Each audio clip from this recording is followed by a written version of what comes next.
Hello everyone, my name is Nex, and no, just ignore the skin, but today I am going to be ranking all Minecraft Bedrock Edition farms by usefulness, easiness, how much it costs to build, etc. I'm just going to rank them from ranks S to D, so S, A, B, C, D, so basically a tier list that you may already know.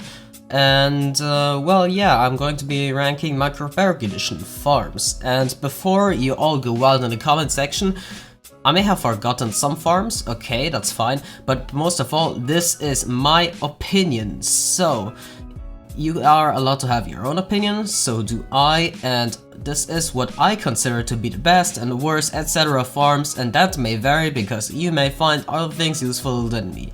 And if you couldn't listen to me without laughing because of the skin, then I totally understand you. Alright, so because as you may know, I love doing all things manipulation, so Zerotick, etc. I have a category, whatever, separate from normal farms called growth manipulation, so Zerotick, Simtick, etc. And I'm going to be putting all manipulated farms in there. Now, the way I am going to be ranking the Minecraft Bedrock Edition farms is that I'm going to put item frames in each of these blocks, or well, on each of these blocks. And we're going to start with, well, we don't start, but we have basically categories once again. So here we have manipulation-based farms, so all things Zerotick. Here we have normal plant-based farms, so whatever plant you want to farm. Here we have hostile mob farms, so that doesn't mean that you necessarily have to farm the mob itself. Of course, it can be just the resources you get from it. And we have passive mob farms, for example, wool right here is not the sheep itself, it's the byproduct, let's say that. And miscellaneous farms, which can just be resources and general stuff that doesn't fit into any of the other categories. Alright, so let's get started. So first, because this is highly requested and I really need to clear up why I'm not making a video on it, Furnace XP farms, XP bank, that is going straight into category D. It's just the absolute worst. You know what, I guess I might as well put it in there because it uses Zerotick, etc.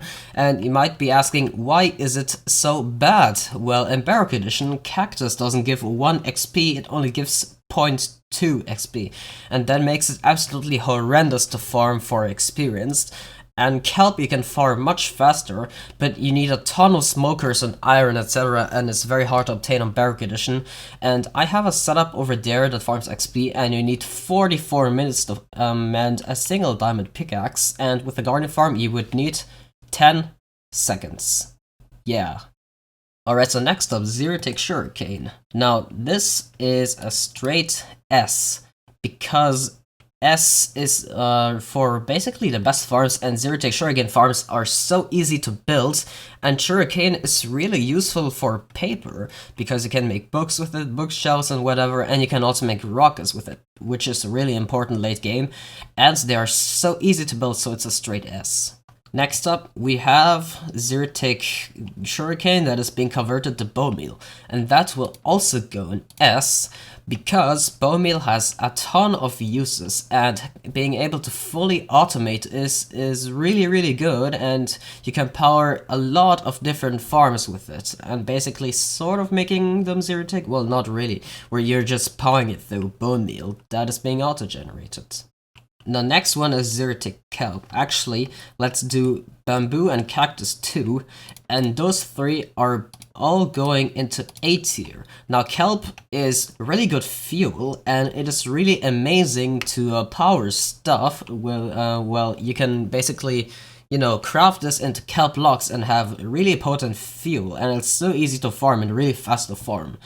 Now, bamboo is in here because you can use it as auto fuel, and it is pretty good. And now that I think about it, cactus should probably go in B for Zerotick, because although it is still fast to farm with Zerotick, it does not have many uses. For XP, it's absolutely bad, and well, in general, there's not many uses for it except for green dye. Alright, so next up, the sort of Zerotick Pigman, not really Zerotick, but the fast force portal Pigman farm. Now, those I would be putting in B, because they are sort of experimental. They're not that, developed, and although there is a much better version than mine that doesn't use flint and steel, you still need Fartik for it, and that is off on a lot of servers, etc. So I don't consider it a very useful farm.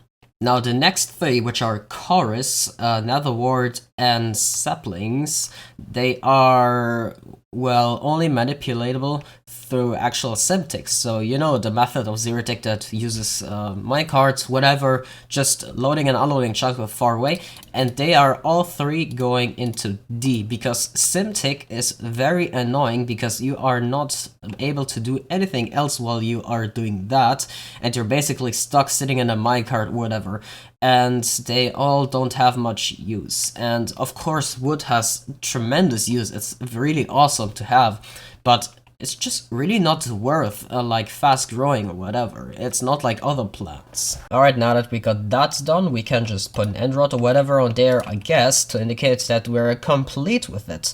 Now the next one that we're going to be ranking is normal kelp, so not like Zerotick or anything, and that is going to be going into A tier, because kelp is really easy to farm, and it is extremely useful for turning into Bonemeal if you don't like Zerotick, if you feel like that's cheaty or something. Yeah, it's just really easy to farm. It's pretty much the best fuel out there, I would say, and yeah, it's just awesome overall.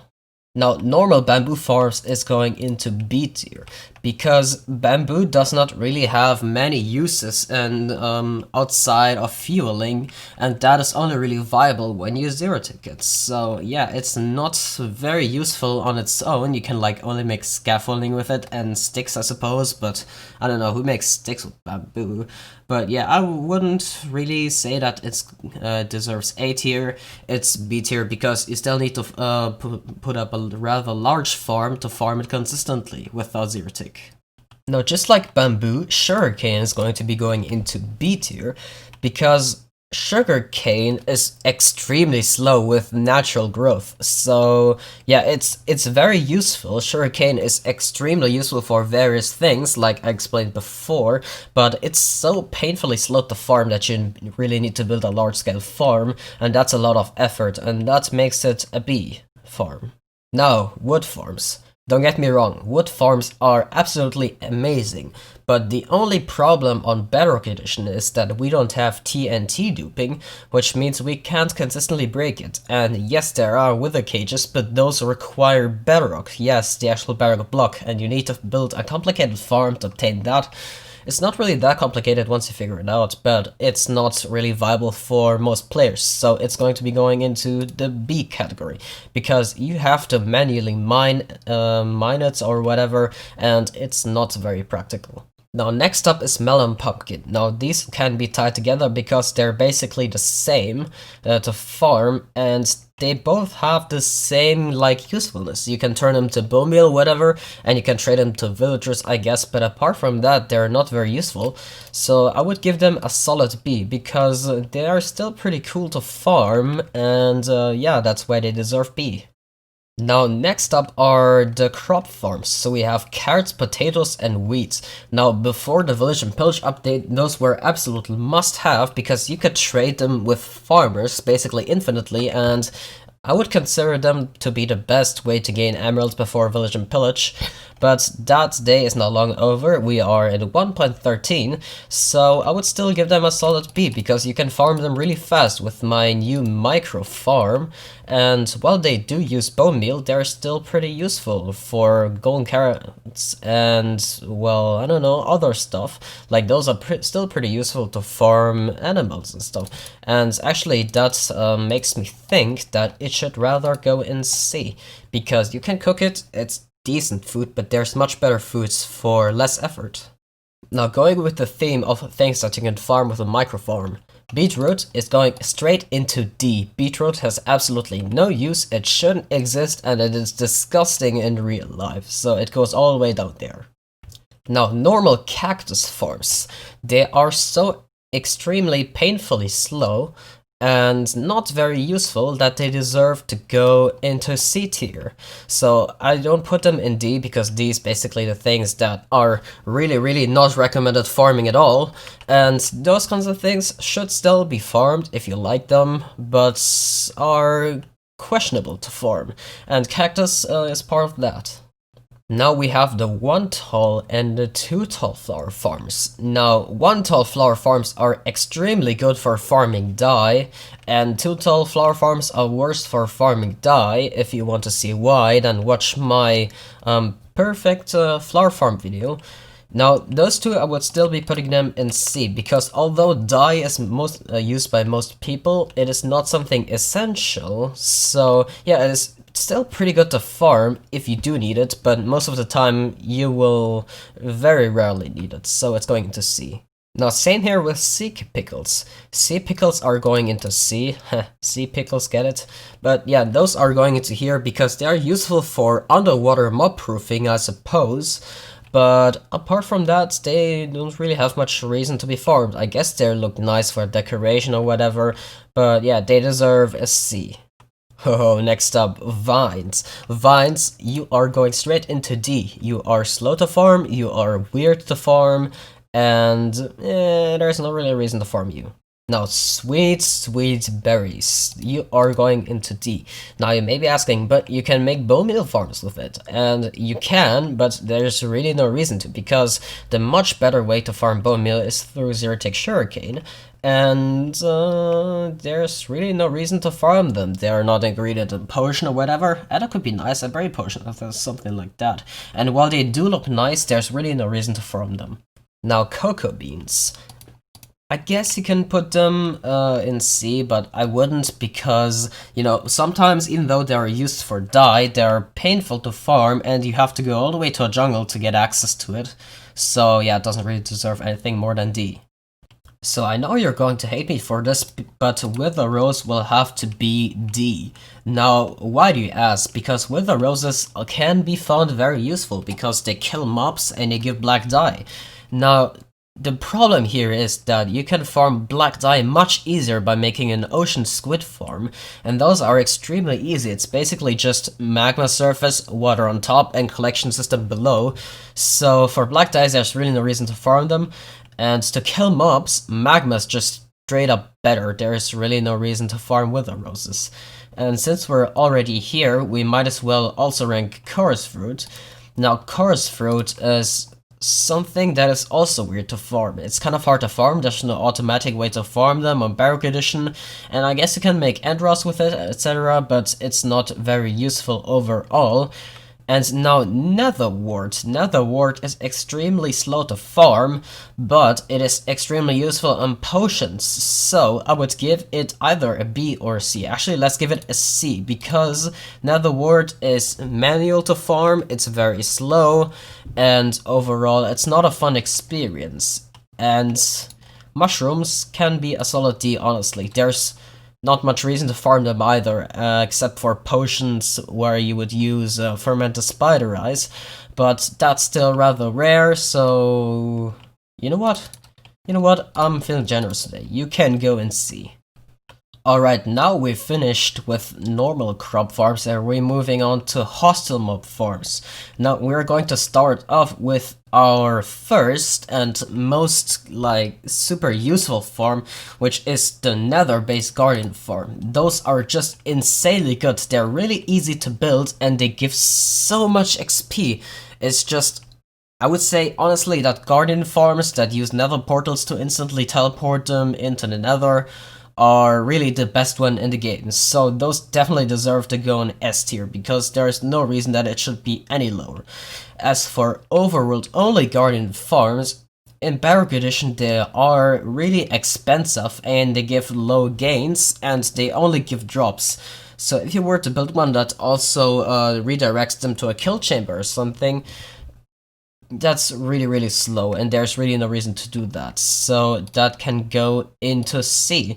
Now I'm not saying overworld guardian farms shouldn't be built, just like this category, everything could be built, but it's not really recommended unless you have your reasoning for it, and that is exactly why this overworld guardian farm is in here.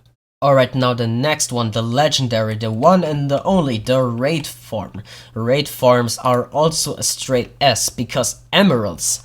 Oh boy, emeralds are just amazing to farm. There's really no reason to not have a raid farm. They are just very easy to build if you build the right design. I would check out Old Guy's design on that because it is very quite simple to build. And yeah, but enough promotion aside, raid farms are just king of resource farms now. It's just really nice and smart to farm emeralds because you can make beacon bases, and once you have emeralds you can basically buy infinite diamond gear from villagers and so many other stuff, so like terracotta or bricks or quartz or whatever. It's just the best idea to have in raid farm. Now the creeper only farm. The creeper only farm I will give a solid A because creeper only farms are very useful when it comes to farming gunpowder. And the problem with them though is that there is high effort involved, unlike in Java Edition, but the gain you get out of it is really good, so they definitely deserve to be an A. Now we have the stray-based beacon factory. Now, for example, I'm talking about Silentwisperer's design, and you may think that that one would straight be going into S tier, but I wouldn't say so, because while beacon factories are ridiculously overpowered, you still need charged creepers for it, and to get charged creepers, you have to wait for a thunderstorm, which are extremely rare. So they still deserve to be in C in my opinion, because beacons are king, beacons are really awesome. But you need tons of time waiting for a thunderstorm to get actual wither skulls out of strays. And yes, strays do drop wither skulls when blown up by a charged creeper. It's weird, I know, but it works. And yeah, check out Silentwisperer's video on that. But yeah, they definitely deserve to be in B. Now let's do all the spawner farms at once.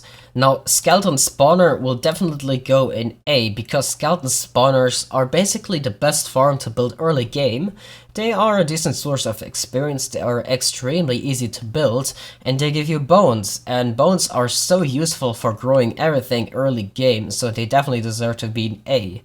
Now, blaze spawners are also very useful, but they are in the Nether, and while they are a decent source of experience, and they also give blaze rods, which is fuel, they don't have the same type of convenience that skeleton spawners have, so they can go in B.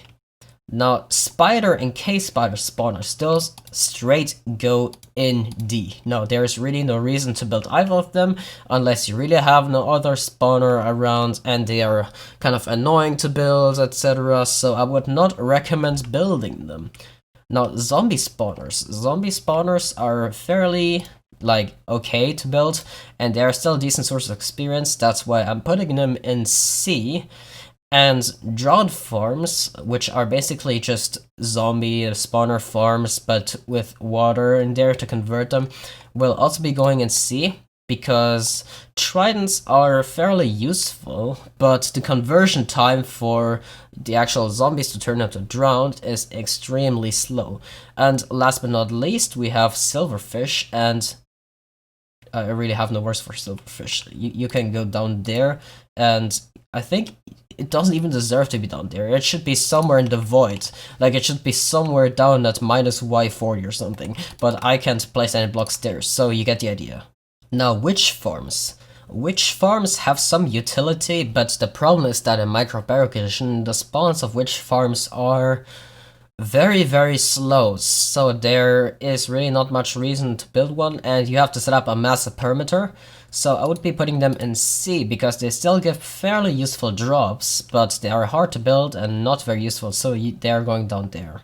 Now next up we're going to rank portal-based Pigman farms. So you know, the massive ones where there's tons of portals, they are definitely an A, and that is because, as you may know, there is no despawning system on Minecraft Bedrock Edition, which means that the mob cap could be frequently full, which would prevent normal mob farms from spawning mobs.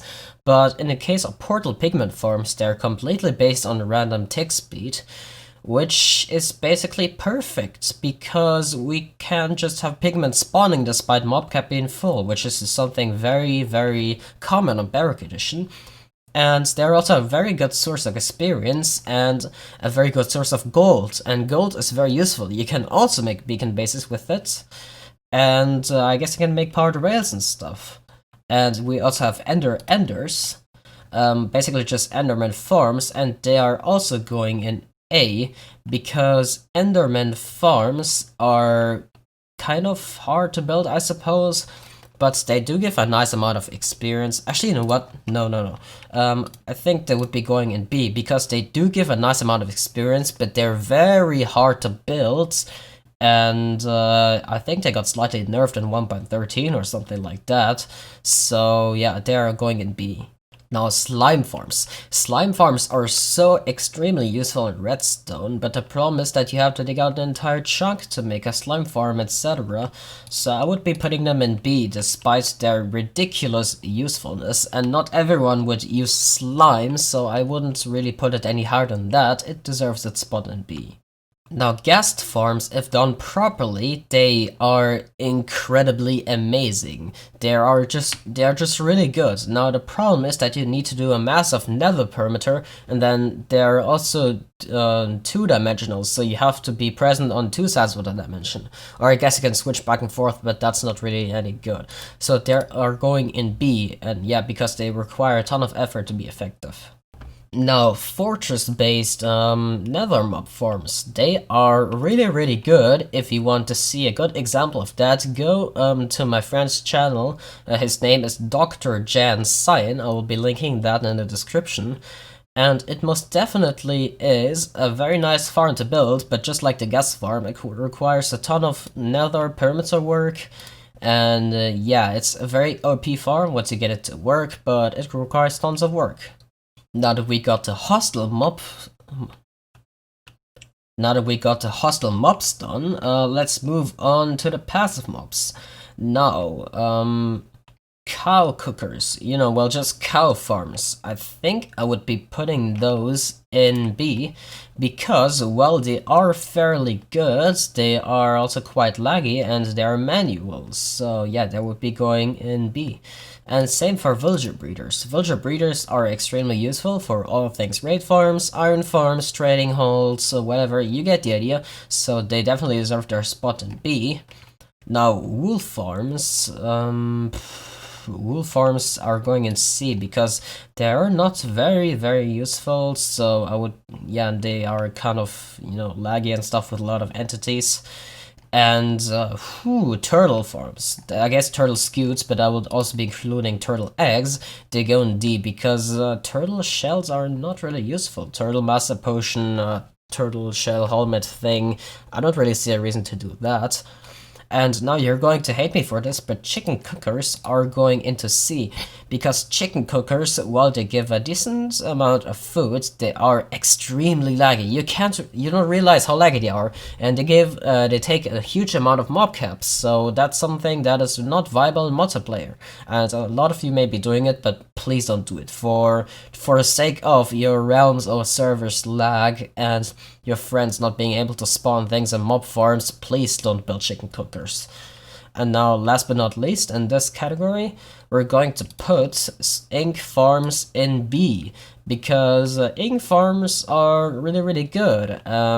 They also give fish, and ink black dye is a very nice dye to have, but it also is fairly hard to farm, so actually, you know what, we're going to put it in C. They're very cool, but they deserve to be in C. Okie dokie, we got the passive mob farms done, and now we're going to move on to the miscellaneous. Now, first of all, the bedrock block farm. Farming the actual bedrock block itself. Yes, you can obtain the bedrock block in survival, and that is through using the end fountain, but it is complicated to set up. It is even more complicated to set up in 1.13, so I would be giving it a B, because it is extremely overpowered. You can do so many things with bedrock, including wither cages and wither killers. And yeah, that's why it's going in B, because it is very high effort to obtain, but once you get it, it's overpowered. Actually, you know what? We're going to move villager breeders into A, because villagers are really awesome, and for once they deserve some love, so you go up in there. Now the next item we have is ice. Now ice is very useful in item transportation and portable water sources, so it's going in B, but it doesn't really deserve any more than that. Now we have stone and cobblestone generators. Now if you're playing Skyblock, I suppose cobblestone generators is like the only thing that you really well, I mean, that's one of the things you extremely need, but we're talking about normal Minecraft gameplay, and those two, they go both in C because they are not very useful. You would probably just be better off digging either with your Silk Touch pickaxe or your Fortune whatever other pickaxe. Alright, so next up we have the gravity block dupers, which are basically means to dupe gravity blocks such as concrete powder, gravel and sand through the end fountain. Now, just like the bedrock block form, it is kind of hard to set up, and that is why I am putting it in B, because it definitely is useful, and it's also kind of considered cheaty. Actually, since you know what? Yeah, I'm putting it in there, because it's kind of cheaty or whatever, so just put it in there and not anywhere else. And yeah, it's very useful, but it takes effort to set up. Actually, no, let's put it in here. Now, you've probably been waiting for this the entire video and asking, where do iron farms go? And my answer to that is A. Now, you may be thinking, but iron farms are so incredibly slow in Bedrock Edition. Why are they going in there? Why do they deserve to mean A? Well, now, while iron produces a lot less than in Java Edition, iron farms are still one of the most essential farms in the game, and they are not that hard to set up in Bedrock Edition, so they definitely deserve their spot in A. And if you want some good iron farm designs, I would recommend checking out Old Guy. Now, that channel will be in the description. He's a good friend of mine, and he does really a lot of research on villager mechanics and iron farms, and that's why his farms are the best. Now, save best for last, or in that case save worst for last, we have egg farms, music disc farms, and snow farms. And those three are all going into D because they really have hardly any use, and they deserve their spot all the way down there. And believe it or not, that is our tier list complete. So that is my tier list. Now, apparently because I'm stupid, I forgot two very important things, and the first one is obviously AFK fish farms, and they are just absolutely busted. They are really the best farm you can build early game. You get like bows, enchanted books, get so many useful things, so there's really no reason for you not to build one. And then of course we have general mob grinders, and those are also going into A because they are a little hard to build, but they are not that hard to build, and they are really amazing. And if you want a good general mob grinder farm, also DrJanCyan is the best place to look, so definitely check out the description. Alright, that is my complete tier list for Minecraft Bedrock Edition, with every single one having some sort of explanation. And yeah, this is a very long video, but this is my in-depth tier list. And of course, if you disagree with something, you are free to say so in the comments. And if I forgot something, like I just did right now, definitely say it in the comments as well. But with that being said, I hope you enjoyed this video. It was a ton of fun for me to make, and I hope you had a ton of fun watching it as well. So with that being said, my name is Nex, and bye bye.